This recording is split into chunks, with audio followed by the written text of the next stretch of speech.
ডেঙ্গুর প্রকোপ বেড়েই চলেছে বরিশালে। দিন দিন রোগীদের চাপ বাড়ছে হাসপাতালে। এতে সাধারণ রোগীদের সাথেই একসাথে সেবা নিচ্ছেন ডেঙ্গুতে আক্রান্ত রোগীরা। কি অবস্থায় আছেন রোগীরা জানাতে বরিশাল থেকে আমাদের সঙ্গে সরাসরি যুক্ত হচ্ছেন সহকর্মী আরিফুল ইসলাম।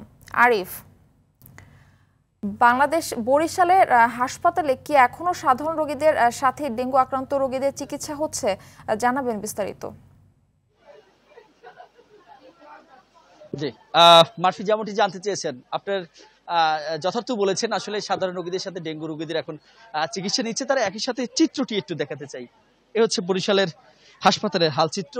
এখানে কোন কোন ধরনের রোগী আছে সেগুলো খুঁজে বের করাই এখন কষ্টসাধ্য। তার কারণ হচ্ছে যে রোগীগুলো মেডিসিন বিভাগের আওতাভুক্ত সকল রোগীদের একটি ওয়ার্ডে তাদেরকে রাখা হচ্ছে, তারপরে সেখানে চিকিৎসকরা এসে ভাগে ভাগে চিকিৎসা দিচ্ছেন। অর্থাৎ ডেঙ্গু রোগীদের অন্যান্য যে সাধারণ মেডিসিন ওয়ার্ডের যে রোগীদের একই সাথে রাখা হচ্ছে। আমরা শনাক্ত করতে কষ্ট হয়েছে, অনেকবার জানার চেষ্টা করেছিলাম কে ডেঙ্গু রোগী।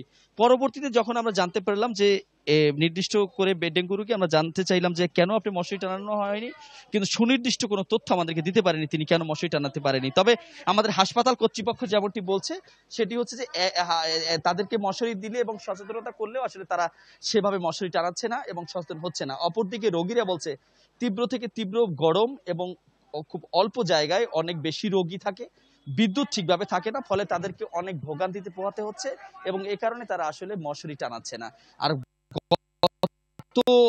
আর গত 24 ঘন্টার যে তথ্য সেটা ইতিমধ্যে সেই রোগীদের রাখা বেশ কষ্টসাধ্য হয়ে পড়েছে গোটা হাসপাতাল কর্তৃপক্ষের। তারপরও আসলে তারা চিকিৎসা ব্যবস্থা দিয়ে যাচ্ছে, কিন্তু হাসপাতালের যে শয্যা তার চেয়ে রোগীর সংখ্যা অনেক বেশি এবং সবচেয়ে বড় যে সমস্যাটি দেখা দিচ্ছে সেটা হচ্ছে রোগীর সাথে পর্যাপ্ত পরিমাণে ভিজিটর আসছে এবং এই ভিজিটরদের কারণে হাসপাতাল নোংরা থেকে শুরু করে রোগীদের বিভিন্ন ধরনের সমস্যা দেখা দিচ্ছে। তবে একটি বিষয়, এখন পর্যন্ত হাসপাতালে স্যালাইন থেকে শুরু করে অন্যান্য যে সামগ্রীগুলো রয়েছে কিংবা চিকিৎসা ব্যবস্থা যেগুলো দরকার সেগুলো কিন্তু এখন পর্যন্ত কোনো সংকট নেই, সেগুলো পর্যাপ্ত পরিমাণে রয়েছে। মার্ফি, একটু তথ্য জানিয়ে রাখি, বরিশালে ইতিমধ্যেই 3 জন কিন্তু ডেঙ্গু রোগে করোনা রোগে আক্রান্ত হয়েছে, 2 জনই বরিশাল সদরে এবং 1 জন বরিশাল আগলঝরাতে। তো এখন পর্যন্ত প্রতিদিন ল্যাবে এবং আরটিপিসিআর ল্যাবেও কিন্তু প্রতিদিন প্রচুর পরিমাণে রোগী আসছে শুধুমাত্র করোনা শনাক্তের জন্য। তবে এখন পর্যন্ত তেমন ভাবে ধরা পড়েনি। তো আসলে চিকিৎসকরা বলছেন যে তারা সচেষ্ট রয়েছেন, কোনো সমস্যা হলে তারা জরুরিভাবে চিকিৎসা দিতে পারবেন। মার্ফি, এই ছিল বরিশাল থেকে আমার কাছে। আরিফ, ধন্যবাদ আপনাকে আমাদের সঙ্গে যুক্ত হবার জন্য।